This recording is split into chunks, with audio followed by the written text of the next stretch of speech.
Hi guys! Magandang gabi sa inyo lahat. Ngayon, nagtitimpla tayo ng kalamansi juice. Iinom tayo ng kalamansi juice para naman sa ating gumanda ang ating busis. Hindi guys, kasi nga may sipon-sipon tayo konti. Pero okay naman tayo, wala naman tayong ano. Uso kasi ngayon kasi nga malamig. O, 'di ba? Malamig talaga ngayon. Malapit lang kasi din kami dito sa may Tagaytay, kaya malamig dito sa amin. Ayan guys.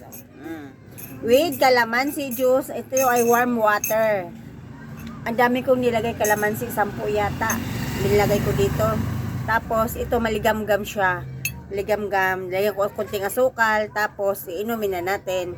And guys, so maganda to pantanggal ng mga kati-kati sa lalamunan. Yan mga kaibigan. Tapos lalo pang gaganda ang boses natin. Joke lang. Hindi nga guys, kasi nga po medyo may sipon tayo. Tapos yun, maganda to pang papaganda ng cuties. Hindi. Joke lang. Hindi guys, ano talaga siya, maganda yan siya sa sakit, takati-takati ng lamunan. Halimbawa, masakit na ng lamunan natin, pwede rin ito. Kanina uminom ako ng luya. Kaya lang, ngayon naman ay calamansi juice. Yan guys, oh. Sarap to. Magkanong gin natin?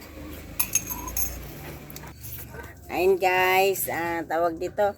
May customer kasi tayo, kaya ito guys, calamansi juice with warm water. Subukan nyo po. Kahit gabi, baka bago tayo matulog, uminom tayo nito.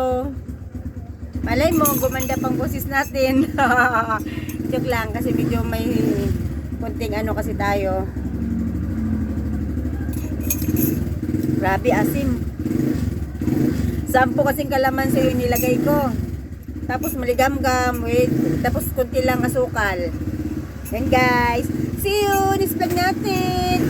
Please support my channel, Big Bunsugan. Comment naman kayo kung ano masabi nyo. See you.